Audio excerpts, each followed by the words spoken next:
Hi guys! Welcome back to Succulent Bliss. It's me again, Aika. So guys, ito yung latest haul natin. Yan, mga GBs, mga golden barrel.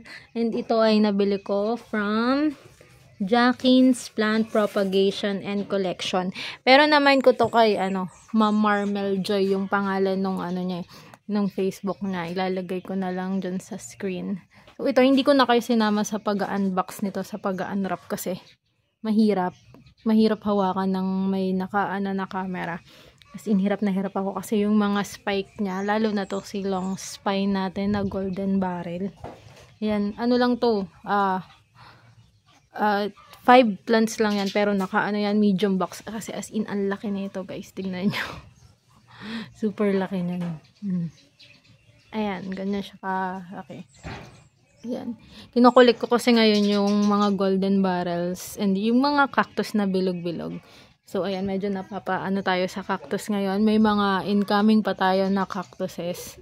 So, ito, papakita ko sa inyo isa-isa sila. And ilalagay ko na din dito yung yung ID nila. Pero, ilalagay ko din yung price nila dito kung magkano ko sila na mine. Pero, guys, huwag kayong mag-i-stick dun sa price ko. Kasi yung price kong yun yung pagkakamine ko sa nila, sa size nila na ganito. May mas malalaki pa si ma'am. And maganda mag-order sa kanya. Ang gaganda ng plants niya and ang ganda ng air dry niya. Siguro dahil din, naka-greenhouse si ma'am and talaga, dry yung plants niya before niya pa i-uproot.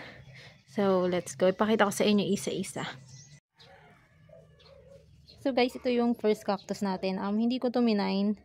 And free siya sa akin na ma'am. Ito ay mellow cactus. And if makikita nyo guys, brownish yung niya, yung mga spines na. May tinatawag kasi silang brown mellow. Ewan ko kung ito yun.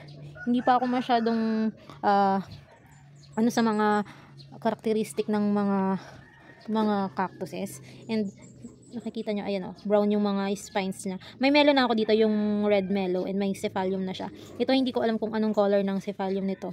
Pero I think mellow to. So, ayan. Free niya sa akin to guys. Hindi ko to minine. So, ito yung first plant natin. Si mellow. Yan.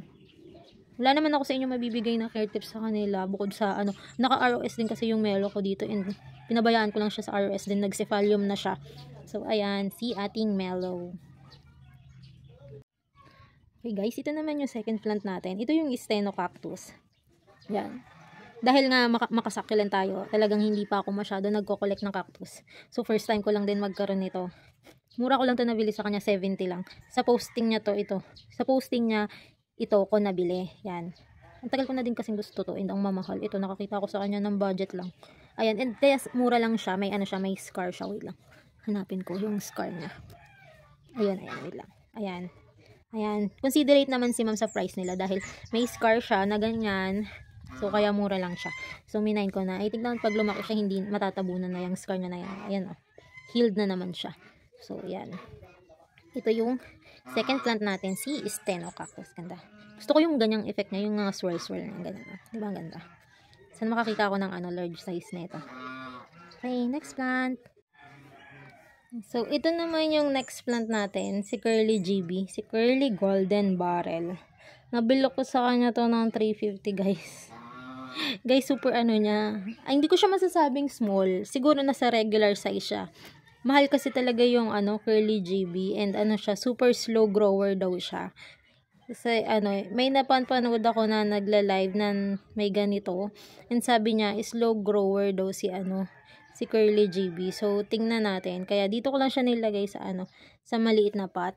Hindi naman totally maliit. Ayan Ayan yung normal size na pot lang natin. Siguro nasa 4 inch, 4x4. Yan.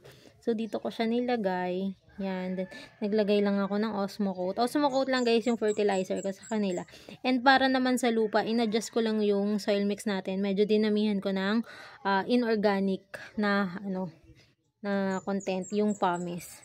Kasi ayaw ng mga cactus na laging basa yung yung nila, yung lupa nila. Ayan siya guys, ang cute ng spines niya. Hawakan ko siya guys kasi hindi pa siya nakakagat. Kakapat ko lang talaga sa kanya ngayong umaga. Pinarest ko lang sila ng overnight and then pinat ko na sila ngayong umaga. Ayan ayan yung spines niya, ang ganda guys. Curly talaga, ayan Ayan. Pag nakakita pa ako ng curly BB, waiting, magmamind pa ulit ako. Ang ganda niya, guys. Yan. Okay, next plant tayo, guys. Guys, next naman na sa ating plant haul, ang ating pang fourth plant ay ang Golden Barrel Short Spine. So, yan, makikita nyo na short talaga yung spine niya. Kasi, if mapapansin nyo, ang normal golden barrel is mahaba yung spike. So, ito naman yung short version naman. Yan. Yun lang naman yung pinagkaiba ng tatlo eh. Yung curly, syempre, kulot yung spikes na. Ito, short.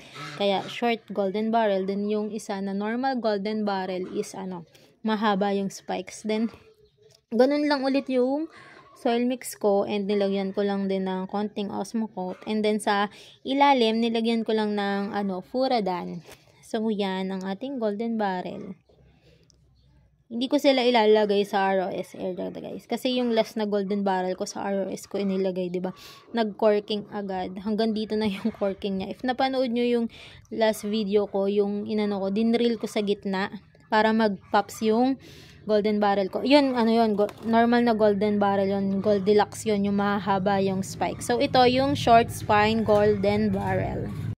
Ito naman, guys, yung last sa plant haul natin, ang long spine golden barrel. Hindi ko na siya bubuhatin kasi ang laki niya. Medyo nahirapan ako sa pagpapat nito kasi nakakatinik talaga siya. So, may napanood ako sa group natin na gumamit siya ng tsinelas, yung rubber, yung makapal. So, ganun din yung ginawa ko sa kanyang panghawak. Then, sa kabila, yung tsinelas, din sa kabila, yung tissue na pinambalot sa kanya. So, ayan, yung long spine golden barrel. Ito yung normal na golden barrel. Ito yung lagi nyong makikita sa mga live selling. Yan, and ang ganda ng niya, ng top niya, ayan gold. Gold na gold. So, ayan, lalagay natin siya doon sa rack natin na may bubong sila.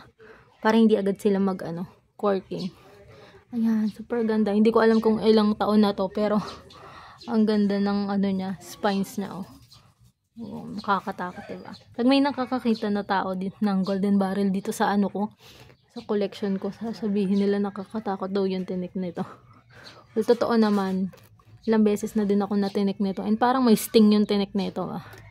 Kaya ingat-ingat kayo, guys, pagka nag-unbox kayo ng ganito. Yun yung reason kaya hindi na ako nag-vlog nung na-unbox ko siya, kasi nga kung nag-video pa ako nun puro aray yung maririnig nyo. Lalo na nung in-unbox ko to.